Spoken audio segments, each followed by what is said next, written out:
Mari kita bersatu di dalam doa. Bapa dalam sorga, berbicaralah kepada kami pada kesempatan ini. Dalam nama Tuhan Yesus kami berdoa. Amin. Saudaraku, kembali lagi berjumpa di live study, sebab orang yang berhenti belajar, berhenti bertumbuh. Ini adalah bagian terakhir dari Injil Matius ya. Akhirnya kita akan menyelesaikan, saudara ya, Injil Matius ini. Sudah berbulan-bulan kita bahas. Nah, nanti setelah Injil Matius ini kita masih akan ada di Injil Sinoptik. Apa itu Injil Sinoptik? Injil Sinoptik adalah Matius, Markus, Lukas ya. Dikatakan sin atau sun itu bersama-sama, optik melihat ya, melihat, cara melihat. Jadi sinoptik, Injil yang memiliki cara pandang yang sama, yaitu Matius, Markus, Lukas. Tetapi kita tidak akan membahas satu persatu lagi seperti kita membahas Injil Matius. Saya hanya akan mengambil bagian-bagian ya yang tidak ada di Injil Matius. Khususnya di Injil Lukas itu ada banyak peristiwa-peristiwa atau ada banyak pengajaran Tuhan Yesus yang tidak terdapat di Injil Matius. Itu akan kita bahas ya. Tetapi kalau Injil Markus rata-rata itu sudah ada semuanya.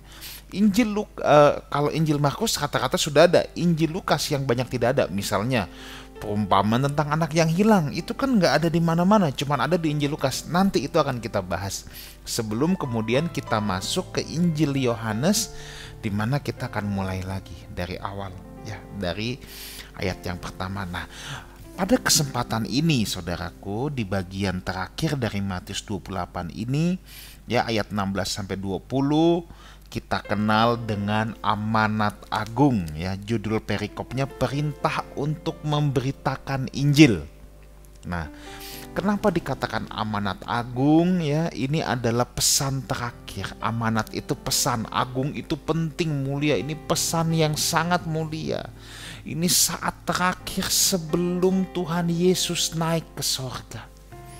Saudaraku, kalau ada pesan dari orang tua kita ya, di saat-saat di ujung hidupnya menjelang kematian menjemput, biasanya akan ada pesan-pesan ya saudara ya. Ada pesan-pesan dan itu pasti pesan yang penting. Jarang yang udah di menit terakhir pesannya yang gak penting. Misalnya, ayam jangan lupa taruh kulkas. Kayaknya kagak begitu deh ya. Kayaknya pesannya bukan yang kayak begitu, tapi pasti hal yang sangat penting. Dan ini Tuhan Yesus juga kasih pesan yang sangat penting, makanya dikatakan amanat agung, tugas yang mulia. Nah, kita lihat dulu ayat 16 sampai 20 ya. Dan ke-11 murid itu berangkat ke Galilea, ke bukit yang telah ditunjukkan Yesus kepada mereka. Inilah Bukit Zaitun, saudara ya.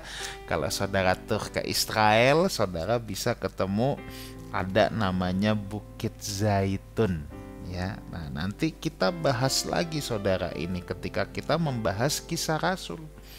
Karena ada orang yang mempercayai Yesus datang, nanti datangnya di Bukit Zaitun sampai dikasih CCTV 24 jam, kurang kerjaan ya.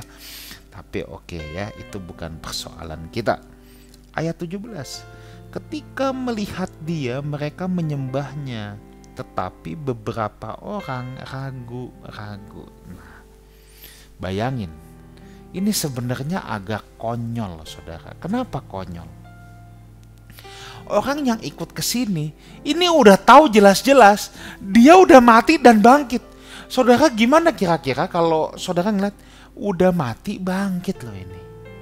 Dia betul mengatakan apa yang dia katakan, anak manusia akan mati dan bangkit di hari yang ketiga. Tetapi yang saya katakan dalam tanda petik tadi konyol, kok masih bisa ada yang ragu? Kalau ragu kok lu mau ikut? Ini kan disaksikan banyak orang. Mungkin yang ragu ini, gue mau lihat nih beneran gak naik ke sorga, caranya gimana ya? Tapi yang paling hebat saudara, Tuhan Yesus nggak ngamuk sama yang ragu. Alkitab kagak berkata lalu Tuhan ngamuk sama yang ragu. Kurang ajar lu ya, udah ngeliat juga masih gak percaya. Enggak, show must go on. Kepada yang ragu pun Tuhan tetap percayakan. Amanat agung ini bukan hanya untuk orang-orang yang percaya, untuk orang yang ragu pada saat itu juga Tuhan tetap berikan kepercayaan. Biarpun masih ada yang ragu, show must go on. Yesus tetap memberikan kepercayaan. Sekalipun orang saat itu masih ada yang ragu terhadap dirinya. Ketika mereka ragu, Yesus gak langsung menyingkirkan mereka. Justru Yesus memberikan kepada mereka kekuatan dan keteguhan. Saudaraku, kadangkala dalam hidup kita pun seringkali tanpa kita sadar kita meragukan Tuhan. Ya, mungkin saudara bilang, enggak kok aku selalu beribadah sama Tuhan, apa yang meragukan Tuhan? Ya. Ketika kita khawatir berlebihan, sebenarnya kita meragukan Tuhan loh tanpa kita sadar. Seakan kita gak percaya Tuhan akan membackup kita. Seakan kita gak percaya bahwa Tuhan pasti menyediakan yang terbaik buat kita. Tuhan pasti memelihara kita. Nah, kadang-kala kita pun meragukan Tuhan. Tapi Tuhan gak pernah tinggalkan kita. Luar biasa saudara ya. Saya selalu, kadang-kadang saya suka Tuhan, ampuni aku Tuhan. Kalau tanpa sadar aku suka meragukan Tuhan. Kita sih gak bermaksud saudara. Tapi tanpa sadar bisa saja ya. Tapi Tuhan gak pernah tinggalin kita. Kan itu luar biasa. Ayat 18, Yesus mendekati mereka dan berkata, kepadaku telah diberikan segala kuasa di sorga dan di bumi. Oh ya, kematian dan kebangkitannya membuktikan kemenangannya itu. Itulah sebabnya seluruh kuasa di sorga dan di bumi sekarang ada dalam tangannya. Ya, ada dalam tangannya. Kalau dulu di padang gurun, iblis masih bisa bilang, sembah aku berikan dunia ini kepadamu. Tapi kematiannya di atas kayu salib mengalahkan iblis, mengalahkan maut. Dan Tuhan Yesus sekarang berkata, segala kuasa di surga dan di bumi ada dalam tangannya. Dan hal ini juga menunjukkan tugas dia sudah selesai di bumi. Ayo estafetnya sekarang di kita. Makanya Tuhan berkata, kamu akan melakukan pekerjaan-pekerjaan yang lebih besar daripada yang aku lakukan. Sebab Yesus memang sudah tidak ada lagi di bumi ini, tetapi saudara dan saya menjadi pemegang tongkat estafet untuk menyelesaikan pertandingan ini. Yesus memang sudah tidak ada secara fisik, tapi Yesus harus lahir dalam hidup saudara dan saya dan ditunjukkan kepada dunia ini. Kalimat ini juga adalah kalimat penguatan kepada murid-muridnya. Ya, mereka sedang mau diberi tugas yang penting dan akbar, amanat agung, tugas mulia, harus di backup. Saudara, kalau Bapak Presiden kasih kita tugas, ya, tugasnya penting. Dia pasti memfasilitasi, dia pasti membackup. Nggak usah khawatir. Orang-orang yang punya tugas negara yang penting-penting pasti di backup. Nggak perlu khawatir. Ya, pasti ada fasilitasnya. Apalagi Tuhan, kan nggak mungkin misalnya intelijen disuruh menyelidiki, ada nggak alat penyadapnya? Nggak ada. Lah gimana? Disuruh nyadap, suruh mata-matai misalnya, tapi alatnya nggak dikasih. Kan alatnya masih dikasih. Nah, disinilah ya, bahwa kita harus mempercayai bahwa kita di backup oleh pemegang kuasa di bumi dan di sorga. Wah, ini luar biasa saudara, kita di backup. Ini prinsip penting loh ketika kita melayani dia, bahwa kita di backup oleh pemegang kekuasaan tertinggi. Itu sebabnya pastikan bukan kepentingan kita yang kita layani, kepentingan dia. Di mana ada visi, pasti ada provisi. Saya ulang lagi, di mana ada visi, pasti ada provisi. Tetapi masalahnya visi siapa yang kita kerjakan? visi Tuhan atau visi pribadi kita, itu yang seringkali jadi persoalan. Tuhan gak punya kewajiban untuk memberikan provisi terhadap visi pribadi kita, tapi dia pasti memberikan provisi atas visinya dia. Itulah sebabnya saudara ya, kalau doa malam bersama-sama ya, saya selalu berkata, Tuhan, biarlah komunitas ini melakukan tujuan-tujuan Tuhan, menggapai mimpinya Tuhan, bukan mimpinya kita sendiri, bukan apa yang kita mau, apa yang kita seneng. Kadangkala apa yang Tuhan mau, apa yang Tuhan seneng belum tentu 100% itu apa yang kita seneng, saudara ya, belum tentu. Tapi disinilah ya, bahwa kita harus melakukan apa yang menjadi agendanya Tuhan, bukan agenda kita sendiri. Sekalipun kadang-kala mungkin tuh gak enak buat kita, mungkin kayaknya aduh kok gak pas buat kita, tapi percayalah kalau itu agenda Tuhan, Tuhan memberikan provisi, saudara ya. Itulah sebabnya pelayanan harus lahir dari visi Tuhan, bukan visi pribadi. Tuhan membackup dengan caranya. Tentu Tuhan tidak simsalabim. Tuhan taruh beban di hati orang-orang yang ditunjuknya. Kalau kita ditunjuk Tuhan, saudara, itu privilege. Kalau kita boleh terlibat dalam sebuah proyeknya Tuhan, dalam sebuah pelayanan, itu privilege, saudara. Itu hal yang luar biasa, harus kita syukuri. Kalau kita boleh ambil bagian dalam rencana Tuhan, dalam pekerjaan Tuhan, itu istimewa. Dan jangan kita sia-siakan itu, saudara ya. Kita harus berbahagia. Nah, coba kita lihat ayat yang ke-19. Karena itu pergilah, jadikanlah semua bangsa muridku dan baptislah mereka dalam nama Bapa, Anak dan Roh Kudus. Mereka disuruh pergi. Bukan cuman sibuk suruh berkumpullah, enggak. Ini disuruh pergi, artinya apa? Jangkau jiwa jadi berkat. Ada saatnya kita berkumpul di gereja, saudara. Ada saatnya kita berkumpul di gereja buat apa? Persekutuan orang percaya. Ingat, orang percaya itu domba. Harus punya komunalnya, harus punya komunitasnya. Tetapi setelah itu, saudara harus pergi. Pergi kemana? Saya nggak bilang saudara ke Sri Lanka, Kamboja, enggak. Pergilah ke tempat kerjamu, hidupmu masing-masing, ke profesimu. Beritakan Injil di sana. Jadi terang di sana. Makanya karena itu pergilah. Jadikanlah semua bangsa muridku. Tuhan kasih tugas menjadikan kemanapun kita melangkah, baik di tempat kerja kita, di toko, dimanapun, kita harus memuridkan orang. Ya, dan Tuhan mau kita bukan sekedar jadi pengikut, tapi menjadikan murid. Kalau pengikut itu cuman cheerleader ya, cuman penggembira doang, itu pengikut. Kalau murid itu punya komitmen, ya, punya komitmen.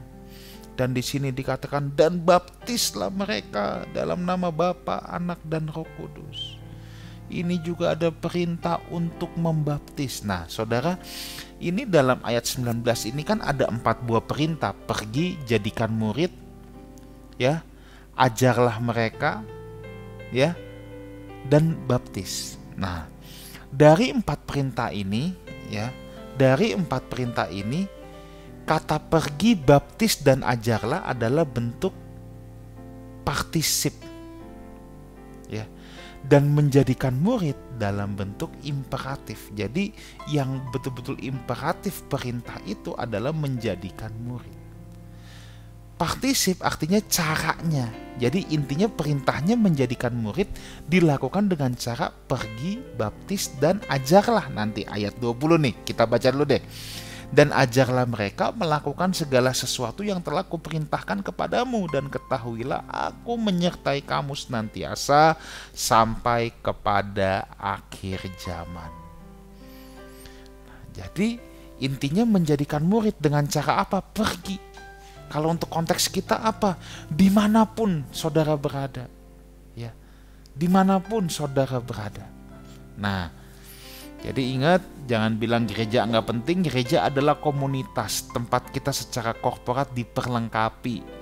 Melayani di gereja adalah melayani komunitas, tetapi gereja saja tidak cukup. Kita harus diutus di luar.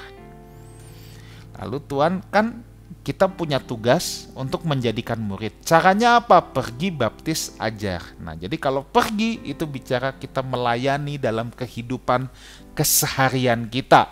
Bukan hanya di gereja. Di gereja pelayanan terhadap komunitas, tetapi dalam kehidupan keseharian, that is the real ministry, di mana kita memberitakan Tuhan lewat hidup kita, ya.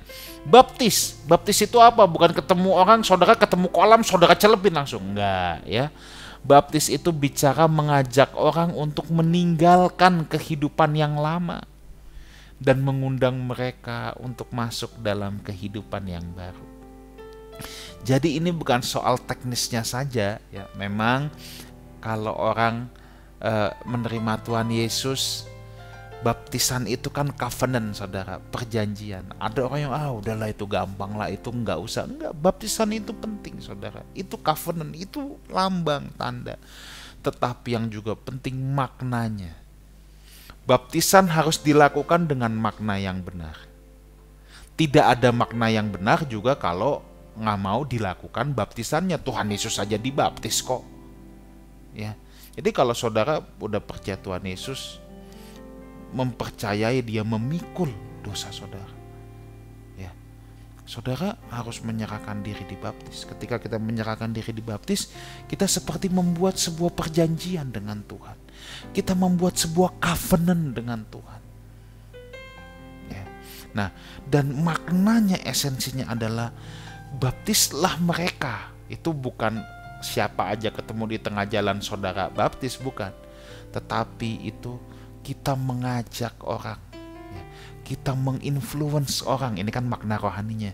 Kita menginfluence orang untuk meninggalkan hidup yang lama dan memasuki, kita undang untuk masuk ke gaya hidup yang baru. Misalnya ada seorang pelacur, ya, ketemu kita, dia bisa menerima undangan untuk masuk ke dalam hidup yang baru. Jangan orang ketemu kita makin brengsek hidupnya. Waduh, itu mah kita yang dibaptis, jangan-jangan. Itu loh saudara, ya, itu loh. Jadi ini bukan sekedar soal teknisnya saja, tapi bagaimana hidup kita bisa membawa pengaruh kepada orang yang bergaul sama kita. Dulu kasar sama istrinya, sekarang gak kasar lagi sama istrinya. Dulu kalau ngomong sama siapapun bentak-bentak, sekarang jauh keadaannya lebih baik. Udah gak bentak-bentak lagi. Dulu ngomongnya kasar. Dulu kalau ngomong 10 kalimat, 3 diantaranya kebun binatang Ragunan keluar. Sejak bergaul sama kita enggak. Itu loh ajakan orang untuk berpindah dari hidup yang lama kepada hidup yang baru. Dulu hidup untuk dirinya sendiri. Bergaul sama kita, dia lihat hidup kita untuk sesama, dia juga ikut. Nah, itulah saudara, ya. Oke, ajarlah segala sesuatu yang kuperintahkan kepadamu. Nah, ini yang berat, saudara, ya. Ini berat. Apa yang harus diajarkan, saudara? Apa yang harus diajarkan? Kita pergi baptis, jadikan murid dengan cara mengajar. Apa yang harus kita ajarkan? Yang harus kita ajarkan adalah apapun yang Tuhan perintahkan. Apapun yang Tuhan perintahkan. Beritakan cinta yang terbesar, bahwa Dia telah mati menebus dosa dunia, menebus kita dari dosa. Itulah sebabnya hidup kita jangan sampai digadaikan lagi. Ini adalah berita cinta terbesar sepanjang masa, sepanjang zaman yang harus kita beritakan. Jangan sampai kita tidak membalas cintanya Tuhan. Kita gadaikan hidup kita lagi kepada kegelapan. Kita hidup semaunya. Kenapa? Kalau orang terjamah dengan berita cinta yang besar ini, maka mereka akan mau habis-habisan untuk Tuhan. Ketaatan akan menjadi hal yang sangat natural. Selalu saya katakan, ketaatan hanya bisa natural kalau seseorang sudah bertemu dengan cintanya Tuhan. Tanpa seseorang bertemu dengan cintanya Tuhan, ketaatan akan menjadi hal yang menyiksa. Tetapi kalau seseorang ketemu dengan cintanya Tuhan, saya tidak katakan ketaatan sebagai hal yang mudah, tetapi ketaatan akan menjadi bagian yang integral, yang natural, yang alami keluar dari hidup kita. Jadi harus dibangun di atas dasar cinta, ya. Berita tentang Yesus adalah anak domba Allah tidak boleh diganti dengan Injil kemakmuran belaka. Ya. Saya mengerti ada orang yang datang ke gereja dengan persoalan, nggak salah saudara. Minta didoakan nggak apa-apa. Tapi saya akan sangat bersalah kalau sampai saya tidak mengajarkan esensi kebenaran, lalu jemaat cuma tahu gue datang ke gereja, saya datang, saya ada perlu, Tuhan harus kasih. Tanpa dia pernah tahu bahwa hidupnya sudah ditebus, tanpa dia pernah tahu bahwa Tuhan mau dia berubah. Dia cuma tahu aku punya kebutuhan nih. Tuhan jawab dong kebutuhanku. Cuman sampai di sana, saya akan sangat bersalah saudara. Kalau saya hanya menjadikan gereja, mimbar gereja sebagai atau Tuhan sebagai mesin penjawab kebutuhan. Tuhan bukan mesin ATM, tapi ada hal yang jauh lebih penting. Bahwa dia mengasihi saudara, dia menebus saudara, dan dia mau ubah hidup saudara, menjadikan kita semua sebagai murid-muridnya. Ini luar biasa. Nah, perintah ini saudara, jadi perintah menjadikan murid kan tadi ada 4 perintah ya. Pergi, jadikan bangsa murid, baptis, dan mengajarkan. Yang dalam bentuk imperatif murid. Jadi kita punya tugas jadi murid dengan cara pergi kemanapun, dimanapun Tuhan utus kita dalam hidup kita sehari-hari. Baptislah mereka, punya makna rohani, kita menginfluence hidup orang supaya dia keluar dari cara hidupnya yang lama, dari kegelapan, dan ajarlah mereka melakukan segala sesuatu yang kuperintahkan. Memberitahu cinta Tuhan, memberitahu bahwa Tuhan ingin mengubah hidup kita semua.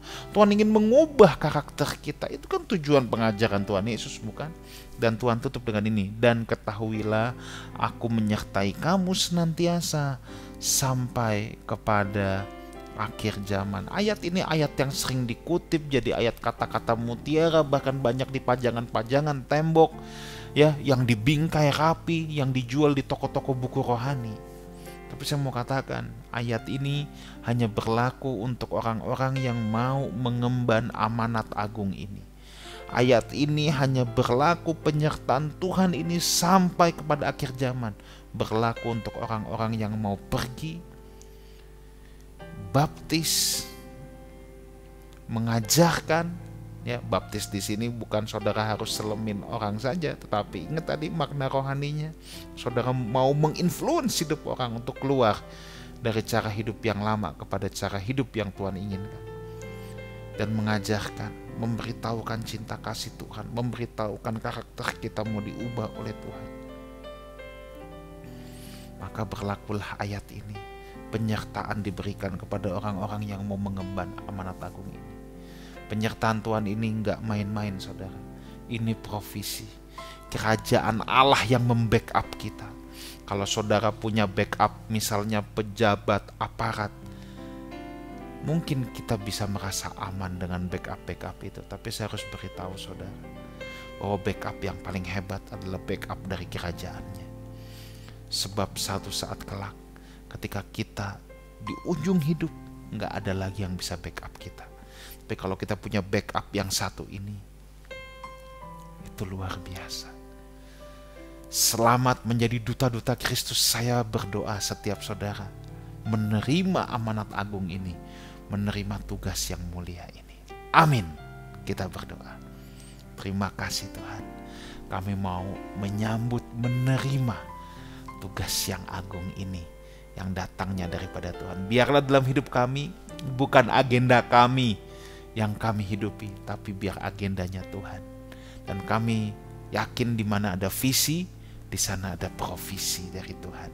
Dalam nama Tuhan Yesus kami berdoa. Amin. Saudaraku, jangan lupa ibadah raya kita Minggu pagi jam 9. Jam 9 pagi ibadah raya kita ya. Ada di YouTube channel Lifehouse Community dan juga ada Lifehouse Music. Saudara subscribe ya. Ada pujian penyembahan yang akan memberkati saudara. Dan juga jangan lupa follow, like, komen di Instagram Lifehouse Community. Ada live message, renungan harian, ada live quotes, ada quotes-quotes yang membangun saudara juga. Dan juga ada highlight-highlight dari khotbah-khotbah. Terima kasih, sampai jumpa pada program berikutnya Live Study, sebab orang yang berhenti belajar berhenti bertumbuh. God bless you.